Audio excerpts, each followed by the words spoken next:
अयं निजो परो बेति गणना लघु चेतसम उदरचरितानां तु वसुधैव कुटुम्बकम. Pranam and welcome friends to Signature Dishes. This well-known verse is taken from Narayana Pandit's Hitopadesho. This verse simply means Vasudha, the Mother Earth or the world, is our kutum or relative. With strong faith of oneness and a wish for a greater larger family, I am sharing my recipe of Bashanti Pulao or Bengali Dum Mishti Pulao step by step. This recipe is requested by Orindam Shamanto and your wish is always my command. A hearty thankful note to him, and you guys also can ask for the recipe of your favorite dishes. Kindly drop a comment and do not forget to subscribe, like and share. So without any further delay, let's get into the video. Here I am taking 250 grams of Govindbhog rice. Use a measurement cup. This is a 120 ml cup which I am using. You also can take Kamini Bhog rice, which is quite similar to Govindbhog. Try to take old grains, otherwise you will not get the much desirable non-sticky texture of the pulao.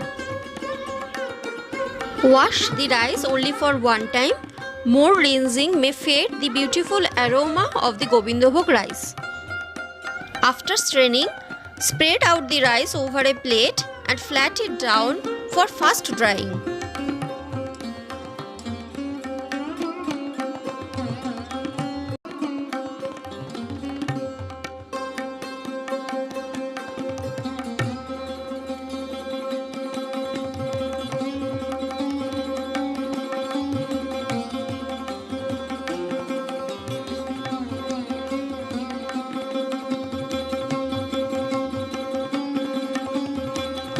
We need 2 to 3 bay leaves, 5 to 6 green cardamoms, 1 black cardamom, 2 to 3 cinnamon sticks and 5 to 6 cloves, along with 30 grams of raisins and 30 grams of whole cashews for this recipe.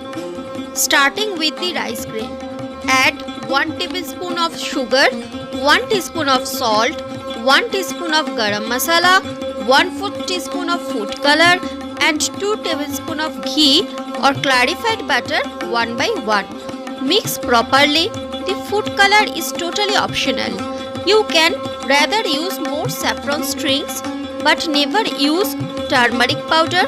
There will be definitely a chance of getting a smell of it, as this is a dum pulao. The process of using turmeric powder is completely different, which I wish to show in some other video. Add some ginger paste. We need 20 grams of grated ginger. Then mix everything properly by hand.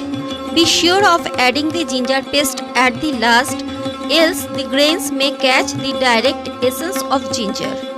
So coat them with garam masala in prior. Rest it for minimum 15 minutes. Take 4 cups of water. Use the same measurement cup. The ratio is always 1:2. That means 2 cups of rice need 4 cups of water and 250 grams of rice need 500 ml of water. Start to boil it. Add 2 tablespoons of ghee or clarified butter into a pan. Then shallow fry the cashews until it turns golden in color.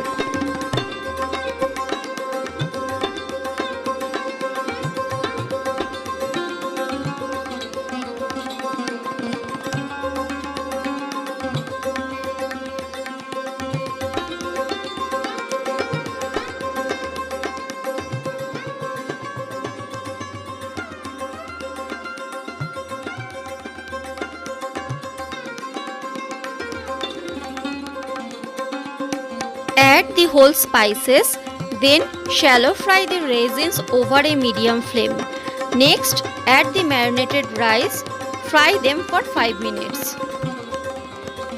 In the context of this recipe, Korma Kalia Pulao is the perfect phrase which I can remember from a famous Bengali movie of Satyajit Ray. Bashanti Pulao or Yellow Pulao or Mishti Pulao or Bengali Dum Pulao. Whichever you want to address it, this is an absolute iconic signature dish of Bengal. From Durga Pujar Bhog to marriage ceremony or Poila Boishakh special thali to rice ceremony, this is an integral part of Bengali veg or non-veg thali. It complements vegetarian dishes like paneer gravies or Bengali style cauliflower masala or dhoka or kofta, and also complements non-vegetarian side dishes of mutton, chicken, prawn or katla.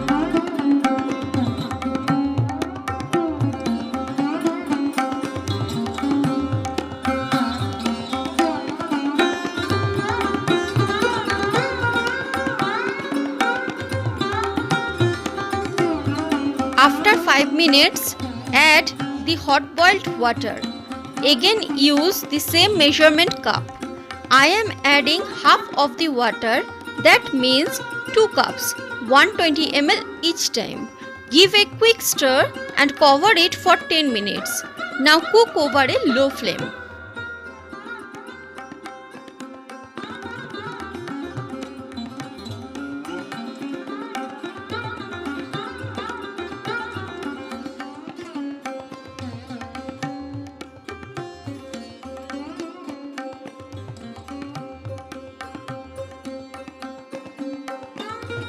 In the meantime, take half of the rest of the hot water. Add few strings of saffron, 1 teaspoon of rose water and 1/4 teaspoon of mitha atar or ittar 1 by 1. Ittar is an edible essence mostly used in dum technique like biryani and kormas.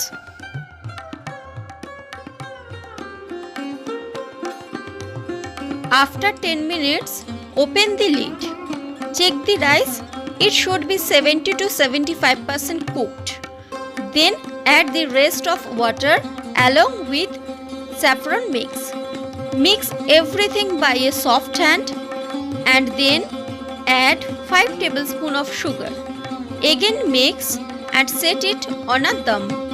This time cook it over a high flame for 5 minutes and then switch off the flame. Wait for another 10 minutes. This is the method of a perfect dum pulao.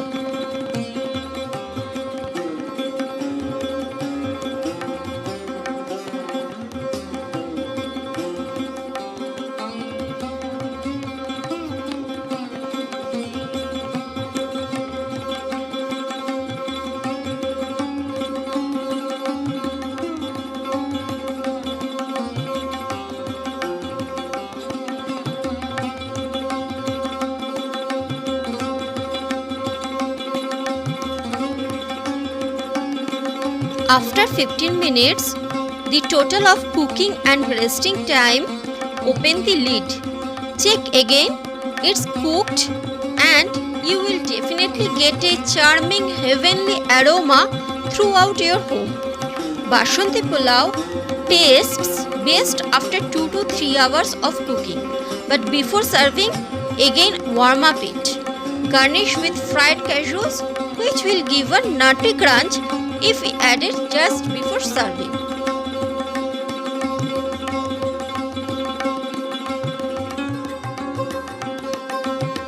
Cook, eat and repeat.